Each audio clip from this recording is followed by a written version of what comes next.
Pemerintah Kota Makassar melakukan ritual Anyorong Lopi atau penurunan kapal pinisi di Laut Pantai Losari. 2 unit kapal pinisi diresmikan oleh Wali Kota Makassar Dani Pomanto Anjungan Pantai Losari. 2 kapal pinisi tersebut merupakan salah satu program prioritas Pemkot Makassar yang dieksekusi oleh Dinas Pariwisata Kota Makassar. Ritual Anyorong Lopi dimulai dengan apasili dipercayai oleh masyarakat Bugis Makassar bisa mencegah dan menolak mara bahaya. Kapal legendaris ini diberi nama Adama dan Tungguma, identik dengan momen-momen perjuangan Dani Pomanto menjadi wali kota periode kedua. Bukan hanya kapal pinisi, Pemkot juga menghadirkan rumah adat Toraja, Tongkonan di area tersebut sehingga ini bisa menjadi wisata sejarah dan edukasi kepada seluruh masyarakat Sulsel, pelajar, hingga para wisatawan.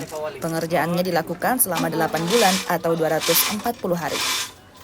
Ya, jadi pertama saya kira memang kita ingin pembuatan kapal ini lengkap, paket lengkap dengan seluruh budaya, seluruh ritual, seluruh tradisi yang biasa dilakukan oleh saudara-saudara kita di Bulukumba.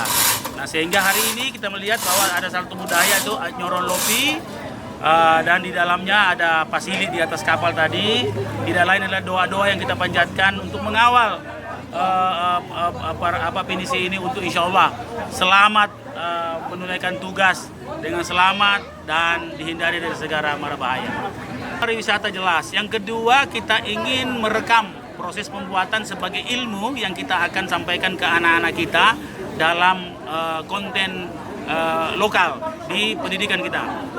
Kemudian yang kedua, anak-anak bisa melihat langsung pada saat itu. Nah, sehingga bukan hanya pinisi tapi juga tongkonan dan juga tahun depan lumbungnya. Nah, sehingga anak-anak kita betul-betul diperkaya secara langsung. Karena anak kita hari ini itu selalu ingin yang live, yang kelihatan langsung. Nah, rekaman dari itu juga akan dinikmati oleh anak-anak berikutnya yang belum sempat lihat.